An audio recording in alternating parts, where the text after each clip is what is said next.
In this video, I'll be showing you how to make one of my favorite toys. This mini cannon can be made almost entirely from parts salvaged from a standard barbecue lighter. The first step to making this mini cannon will be to find the widest bodied barbecue lighter available. The wide lighter indicates a large gas reservoir, which is what is going to make up the main body of our mini cannon.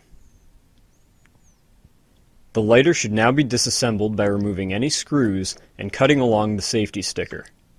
The body of the lighter should now easily split down the middle, though the front may need to be broken.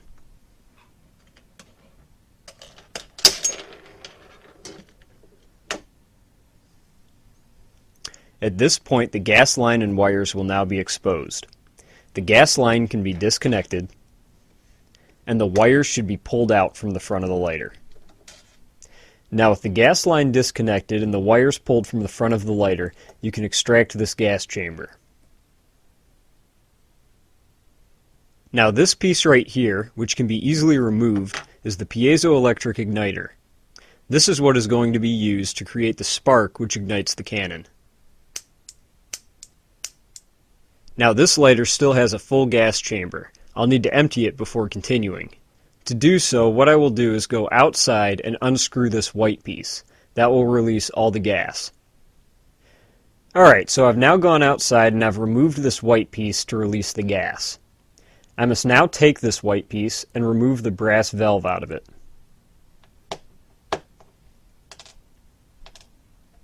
Now in this piece, there's a larger hole towards the bottom and a small hole towards the top. What I need to do is take a drill bit and make it all the same size, which means I need to bore out that small section. Here is that plastic piece now drilled out.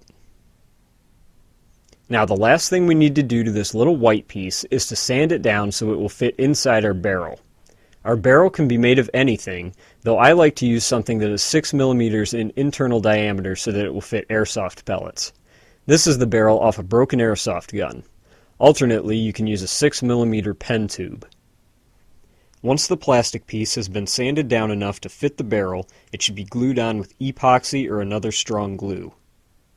At this point, a hole should be drilled at the back of the canister to fit approximately a 1/4 inch diameter bolt.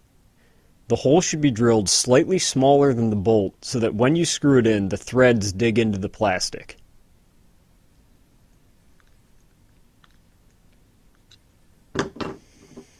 The next thing we are going to do is to take 2 of these self-tapping screws and screw them through the wall of our chamber. The goal is to screw them in so that they will come very close to touching in the center. This is where our spark is going to jump across once we have our piezoelectric igniter hooked up. When you are putting these screws in, stop when there is still a small gap. It is now time to install the piezoelectric igniter. This installs right back into the cylinder, right where it was in the lighter.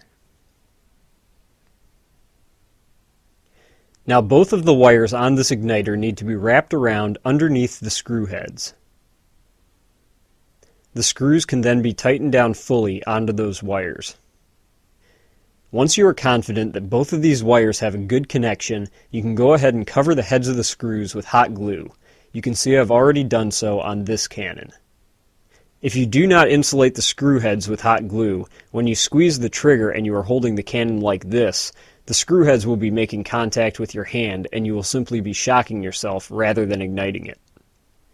With the hot glue now over the heads of the screws on this cannon, it is now ready to fire. A final touch, however, is to add the trigger from the original lighter back to the cannon.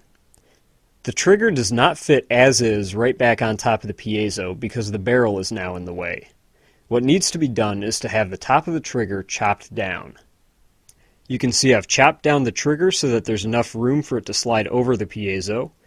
It can now be hot glued in place and the cannon is ready to fire. Now to fire this cannon, first I will remove the rear plug.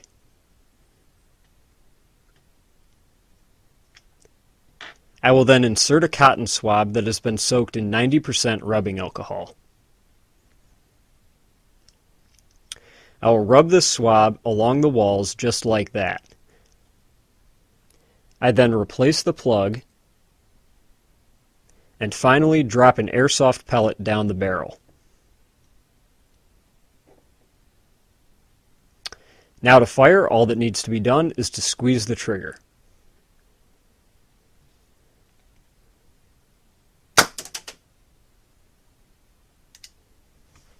The only thing that must be done between repeat shots is to blow through the back end of the chamber so that all the old gas is cleared. And that is all there is to it to build this miniature combustion cannon.